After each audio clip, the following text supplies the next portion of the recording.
আজকে আমরা পড়ব 2.2 পদার্থের গঠনের সমযোজ্যতা, পেজ নাম্বার 90। আমরা এর আগের দিন দেখেছিলাম যে ধাতুর পরমাণু এবং অধাতুর পরমাণু যখন রাসায়নিক বিক্রিয়ায় যুক্ত হয় তখন আয়নীয় যৌগ উৎপন্ন হয় এবং তাদের মধ্যে যে বন্ধন থাকে সেটা হচ্ছে আয়নীয় বন্ধন। এক্ষেত্রে ধাতু ইলেকট্রন বর্জন করে ক্যাটায়ন উৎপন্ন করে এবং অধাতু ইলেকট্রন গ্রহণ করে অ্যানায়ন উৎপন্ন করে। এবং ক্যাটায়ন আমরা জানি পজিটিভ চার্জযুক্ত আয়ন, অ্যানায়ন হচ্ছে নেগেটিভ চার্জযুক্ত আয়ন। সুতরাং এই দুই প্রকার বিপরীত আয়নের মধ্যে তড়িৎ আকর্ষণ বলের প্রভাবে আয়নীয় যৌগ তৈরি হয় এবং এদের মধ্যে যে বন্ধন সেটা হচ্ছে আয়নীয় বন্ধন। তাহলে আমরা এটা দেখেছিলাম যে আয়নীয় যৌগ হচ্ছে আয়ন দিয়ে তৈরি। এবারে আমরা আসব আর এক ধরনের যৌগ, সেটা হচ্ছে সমযোজী যৌগ। এখানে যেরকম ধাতু এবং অধাতু এরকম দু ধরনের মৌলিক পদার্থ নিয়ে আমরা যৌগ করে আয়নীয় যৌগ পেয়েছিলাম, কিন্তু সমযোজী যৌগের ক্ষেত্রে কি হয়, যদি দুটোই অধাতুর পরমাণু হয় তখন কিন্তু সমযোজী যৌগ তৈরি হয়। ঠিক আছে, দুটো একই ধরনের অধাতু হতে পারে, যেমন ধরো হাইড্রোজেন হাইড্রোজেন দুটোই অধাতু, এরকম দুটো হাইড্রোজেনের পরমাণু যুক্ত হয়ে হাইড্রোজেনের অণু তৈরি করলো, সেটা একটা সমযোজী যৌগ। যেমন ধরো নাইট্রোজেন, নাইট্রোজেনের একটা পরমাণু আর একটা নাইট্রোজেনের পরমাণুর সঙ্গে যুক্ত হয়ে নাইট্রোজেনের অণু গঠন করলো, সমযোজী যৌগ। নাইট্রোজেন হচ্ছে অধাতু। আবার ধরো মিথেন, মিথেন হচ্ছে CH4, দেখো কার্বন এবং হাইড্রোজেন দিয়ে গঠিত একটা যৌগ, এটা হচ্ছে মিথেন। এই মিথেনের কার্বন এবং হাইড্রোজেন দুটোই হচ্ছে অধাতুর পরমাণু দিয়ে গঠিত, সুতরাং এটা একটা সমযোজী যৌগ। যেমন ধরো অ্যামোনিয়া NH3, ঠিক আছে, নাইট্রোজেন এবং হাইড্রোজেন দিয়ে গঠিত, নাইট্রোজেন এবং হাইড্রোজেন দুটোই হচ্ছে অধাতু, এটা হচ্ছে ভিন্ন অধাতু। ঠিক আছে, আমরা আগে দেখলাম যেমন হাইড্রোজেন একই রকম অধাতুর পরমাণু দিয়ে গঠিত, দুটোই হাইড্রোজেন, এখানে ভিন্ন ধরনের অধাতুর পরমাণু দিয়ে গঠিত হচ্ছে, এরাও যে যৌগটা তৈরি করছে সেটা হচ্ছে সমযোজী যৌগ। যেমন ধরো কার্বন ডাইঅক্সাইড, কার্বন এবং অক্সিজেন দুজনেই হচ্ছে অধাতু, এক্ষেত্রেও যে যৌগটা তৈরি হচ্ছে সমযোজী যৌগ এবং এদের মধ্যে যে বন্ধনটা হচ্ছে সেগুলো হচ্ছে সমযোজী বন্ধন। তো এই সমযোজী যৌগে কিন্তু যেরকম আয়নীয় যৌগে ক্যাটায়ন এবং অ্যানায়ন উৎপন্নের মাধ্যমে আয়নীয় যৌগ তৈরি হয়েছিল, সমযোজী যৌগের ক্ষেত্রে কিন্তু সেরকম ক্যাটায়ন বা অ্যানায়ন উৎপন্ন হয় না। তাহলে এক্ষেত্রে কি হয় সেটা আমরা একটুখানি দেখব। তাহলে আমরা দেখলাম যে যখন একটা অধাতুর পরমাণু আর একটা অধাতুর পরমাণুর সঙ্গে যখন যুক্ত হবে সমযোজী যৌগ উৎপন্ন হয়। এই যে অধাতু এবং অধাতু, এটা একই ধরনের অধাতুর পরমাণু হতে পারে বা আলাদা আলাদা ধরনের অধাতুর পরমাণু হতে পারে।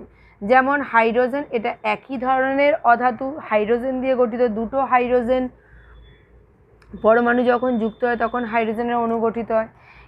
আবার ধরো জল, হাইড্রোজেন এবং অক্সিজেন দ্বারা গঠিত একটা যৌগ হচ্ছে জল।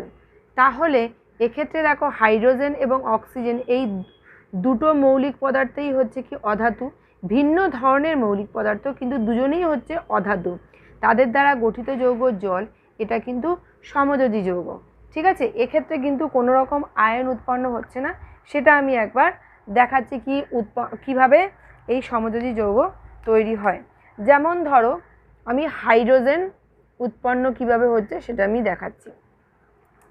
যেমন ধরো এই হাইড্রোজেনের আমরা ইলেকট্রন বিন্যাস জানি, ঠিক আছে, দুটো হাইড্রোজেন পরমাণু দিয়ে হাইড্রোজেন অণুটা গঠিত হয়, সুতরাং দুটো হাইড্রোজেন আমি লিখলাম। হাইড্রোজেনের পরমাণু ক্রমাঙ্ক হচ্ছে কত? 1, আমরা এগুলো আগে পড়েছি। পরমাণু ক্রমাঙ্ক হচ্ছে 1, সুতরাং এর ইলেকট্রন বিন্যাস কি হবে বলো? 1, তাই তো, কে কক্ষপথে একটাই ইলেকট্রন থাকবে, এটাই হচ্ছে ওর ইলেকট্রন বিন্যাস। তাহলে এই হাইড্রোজেনেরও একটা ইলেকট্রন আছে, এই হাইড্রোজেনেরও একটা ইলেকট্রন আছে। তো আমরা যখন রাসায়নিক বন্ধনের বলেছিলাম তখন এটা বলেছিলাম যে কোনো যৌগ তৈরি হয় কারণ সেটা নিকটতম নিষ্ক্রিয় মৌলের ইলেকট্রন বিন্যাস পেতে চায়। তাহলে হাইড্রোজেনের নিকটতম নিষ্ক্রিয় মৌল কি আছে? হিলিয়াম। হিলিয়ামের বাইরের কক্ষে কতগুলো ইলেকট্রন আছে? দুটো। হাইড্রোজেনের বাইরের কক্ষে কতগুলো ইলেকট্রন আছে? একটা, তাই তো? একটাই ইলেকট্রন আমরা দেখতে পাচ্ছি।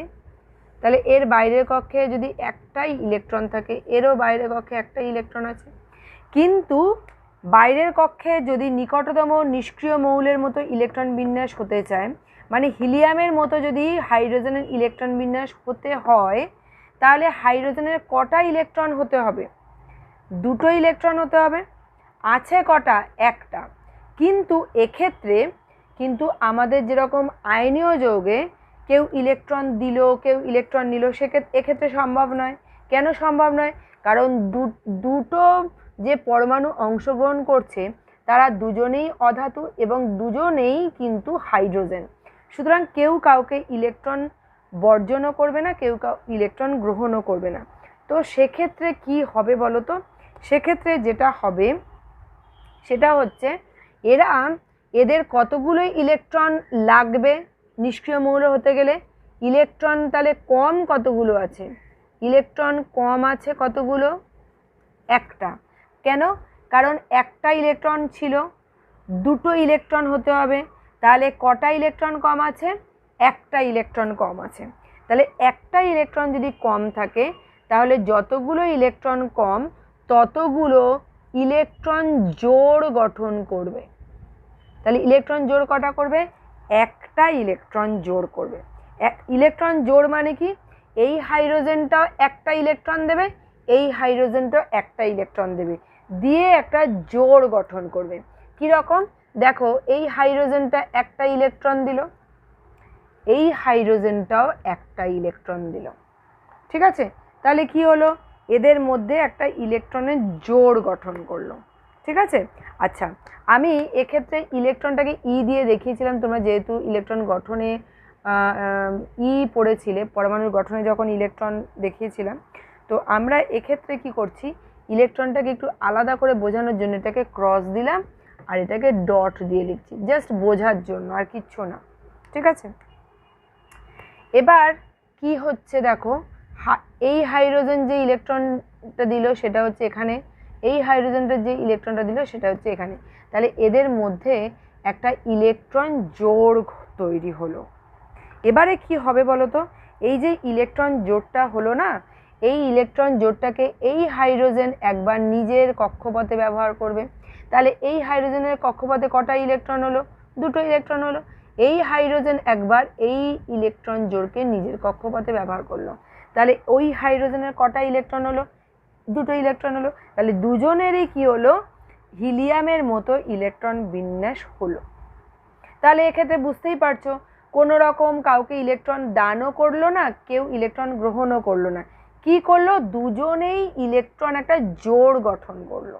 সেই ইলেকট্রন জোড়টাকে যেহেতু দুজনেই দিয়েছে, সুতরাং দুজনেই সেই ইলেকট্রন জোড়কে ব্যবহার করবে। ঠিক আছে? এবার কটা ইলেকট্রন জোড় গঠন করবে? দেখো, এর হচ্ছে কতগুলো ইলেকট্রন কম আছে? একটা ইলেকট্রন কম আছে। কি থেকে? নিকটতম নিষ্ক্রিয় মৌলের ইলেকট্রন বিন্যাস থেকে একটা ইলেকট্রন কম আছে। ওর ছিল একটা, কিন্তু হতে হবে দুটো। তাহলে ইলেকট্রন কম কতগুলো আছে? একটা। তাহলে ইলেকট্রন জোড়ও তৈরি হবে একটা। ঠিক আছে? এইভাবে যে যৌগটা তৈরি হচ্ছে, এই যৌগটাকে বলা হচ্ছে সমযোজী যৌগ। এবং এই যে ইলেকট্রন জোড়টা, এটা একটা বন্ধন তৈরি করে। এই বন্ধনটাকে আমরা এরকম একটা সলিড লাইন দিয়ে দেখাবো। এই বন্ধনটাকে আমরা বলবো সমযোজী বন্ধন। এই সমযোজী বন্ধনে দুটো ইলেকট্রন থাকে, মানে এক জোড়া ইলেকট্রন থাকে। তাহলে এটা কি হলো? এটা সমযোজী এক বন্ধন তৈরি করলো। তাহলে এখানে বন্ধন সংখ্যা কতগুলো হলো? বন্ধন সংখ্যা হলো 1। ঠিক আছে? দেখো, আমরা যোজ্যতার সংজ্ঞাটা আগে জানি, তো যোজ্যতার সংজ্ঞাটা একবার একটু দেখে নিই। যোজ্যতা হচ্ছে একটি মৌল বা মূলক যত সংখ্যক হাইড্রোজেন পরমাণু বা ক্লোরিন পরমাণুর সঙ্গে যুক্ত হতে পারে সেই সংখ্যাটাকে বলা হচ্ছে মৌল বা মূলকের যোজ্যতা। যেমন ধরো অ্যামোনিয়ার সংকেত আমরা কি জানি, NH3।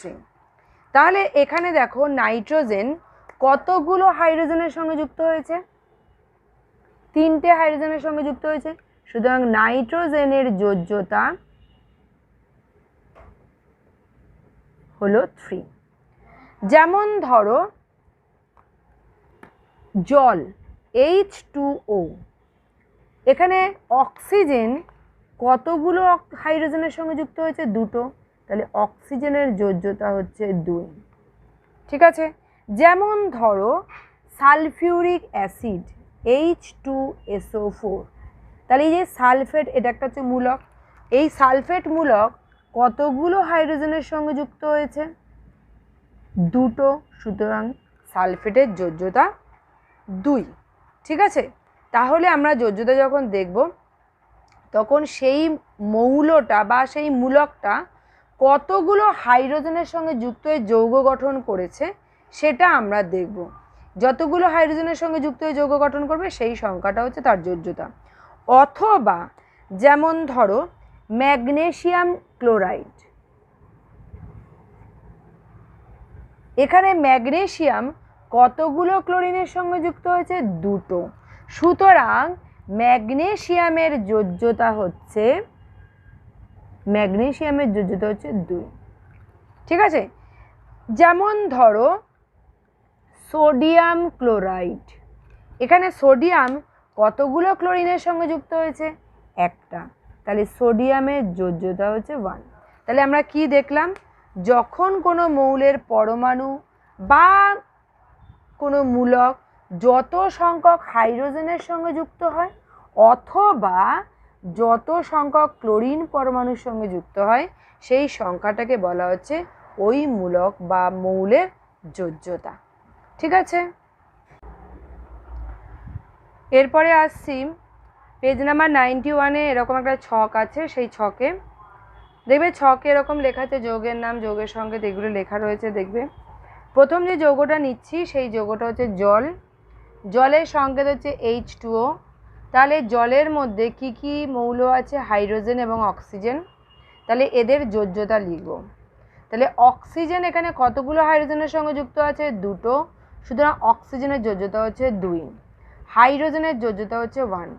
এবারে দেখো এই 2টো মৌলের মধ্যে কার যোজ্যতা বেশি, অক্সিজেনের যোজ্যতা হচ্ছে বেশি, সুতরাং যে মৌলর যোজ্যতা বেশি হবে কোনো যৌগে সে হবে কেন্দ্রীয় পরমাণু। তাহলে এখানে কেন্দ্রীয় পরমাণুকে, অক্সিজেন হচ্ছে কেন্দ্রীয় পরমাণু, অক্সিজেনের যোজ্যতা কত, 2, সুতরাং যতগুলো যোজ্যতা হবে ততগুলোই হচ্ছে বন্ধন হবে, সমযোজী বন্ধন ততগুলোই হবে, সুতরাং এখানে কতগুলো বন্ধন থাকবে, 2টো সমযোজী বন্ধন থাকে। এবার এই যে সমযোজী বন্ধনটা কিভাবে থাকবে অক্সিজেনের সঙ্গে, অক্সিজেন হচ্ছে সেন্টারে, কেন্দ্রে থাকছে এবং তার সঙ্গে বন্ধনগুলো কি থাকবে, লেগে থাকবে 2টো বন্ধন।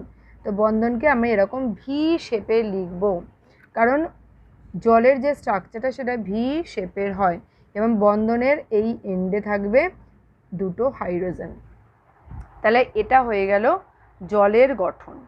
ঠিক আছে। এরপরে আসছি হাইড্রোজেন সালফাইড, হাইড্রোজেন সালফাইড হচ্ছে H2S। তাহলে দেখো এখানে এসের যোজ্যতা কত, 2, কেন, কারণ 2টো হচ্ছে হাইড্রোজেনের সঙ্গে লেগে আছে, হাইড্রোজেনের যোজ্যতা হচ্ছে 1, তাহলে কেন্দ্রীয় পরমাণু এখানে কি হবে, S, কেন্দ্রীয় পরমাণু যোজ্যতা কত, 2, তাহলে কতগুলো বন্ধন হবে, 2, তাহলে এখানে কেন্দ্রীয় পরমাণু হচ্ছে S, তাকে মাঝখানে লিখব এবং বন্ধন সংখ্যা যেহেতু 2 তাহলে 2টো বন্ধন করলাম এবং সেই 2টো বন্ধনের এন্ডে 2টো হাইড্রোজেন লিখলাম। এরপরে আসি অ্যামোনিয়াতে। দেখো অ্যামোনিয়াতে নাইট্রোজেন হাইড্রোজেনের সঙ্গে লেগে আছে, কতগুলো হাইড্রোজেনের সঙ্গে লেগে আছে, 3টে, সুতরাং নাইট্রোজেনের যোজ্যতা হচ্ছে 3, হাইড্রোজেনের যোজ্যতা হচ্ছে 1। তাহলে এখানে যোজ্যতা কার বেশি, নাইট্রোজেনের, সুতরাং নাইট্রোজেন হচ্ছে কেন্দ্রীয় পরমাণু, কেন্দ্রীয় পরমাণু যোজ্যতা কত, 3, তাহলে দেখো এখানে বন্ধনের সংখ্যা কত হবে, 3। ঠিক আছে। তাহলে এখানে নাইট্রোজেন কেন্দ্রে থাকলো এবং বন্ধনগুলো থাকলো এইভাবে। ঠিক আছে, এখানে হচ্ছে বন্ধনের শেষে হচ্ছে 3টে হাইড্রোজেন রইল। ঠিক আছে, এরপরে আসছি ফসফিনে।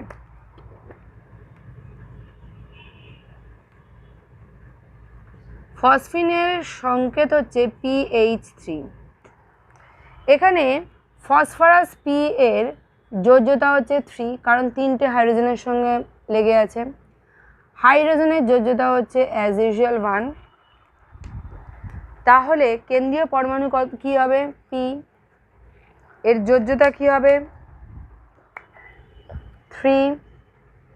তাহলে দেখো কতগুলো বন্ধন হবে, যেহেতু যোজ্যতা 3 সুতরাং বন্ধনের সংখ্যাও 3 হবে। তাহলে কেন্দ্রীয় পরমাণু হচ্ছে পি, বন্ধনগুলো এইভাবে থাকবে। ঠিক আছে, এবং এই বন্ধনগুলো শেষে 3টে হাইড্রোজেন থাকবে। এই হলো ফসফিনের গঠন। এরপরে আসছি মিথেনের। মিথেনের সংকেত হচ্ছে CH4।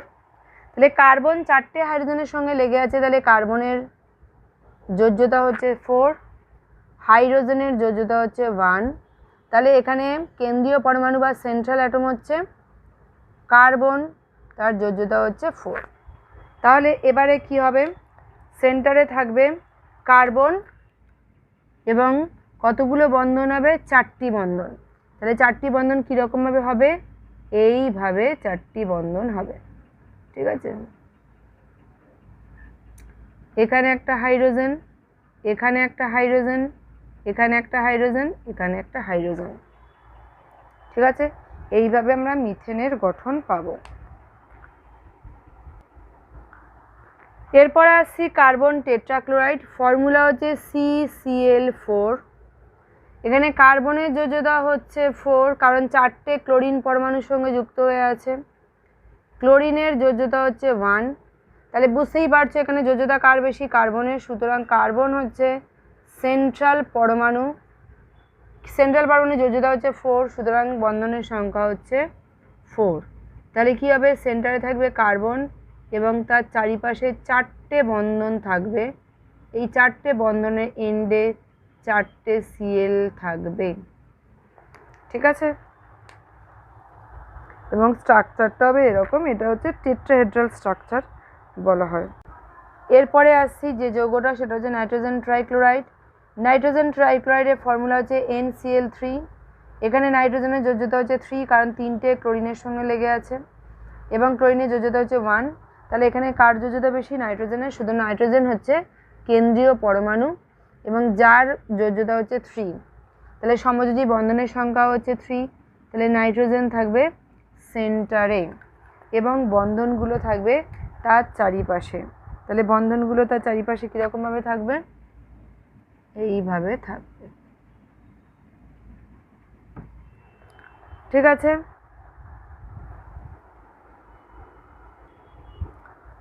এরপরে আসছি ফসফরাস ট্রাইক্লোরাইড। এই ফসফরাস ট্রাইক্লোরাইডের ফসফরাসের যোজ্যতা হচ্ছে 3, কারণ 3টে ক্লোরিনের সঙ্গে অ্যাটাচড হয়ে আছে। ক্লোরিনের যোজ্যতা হচ্ছে 1, কেন্দ্রীয় পরমাণু হচ্ছে পি, কেন্দ্রীয় পরমাণুর যোজ্যতা হচ্ছে 3। তাহলে 3টে যদি যোজ্যতা হয় তাহলে 3টে বন্ধন হবে, তাহলে 3টে সমযোজী বন্ধন। তাহলে কেন্দ্রে থাকছে ফসফরাস। ঠিক আছে, এবং এর চারিপাশে কি থাকবে? ক্লোরিনগুলো থাকবে। তাহলে কীরকম স্ট্রাকচারটা দেখতে হবে দেখো, এরকম 3টে বন্ধন থাকবে আর ক্লোরিন হবে এরকম। ঠিক আছে, এইভাবে স্ট্রাকচারগুলো আঁকতে হবে।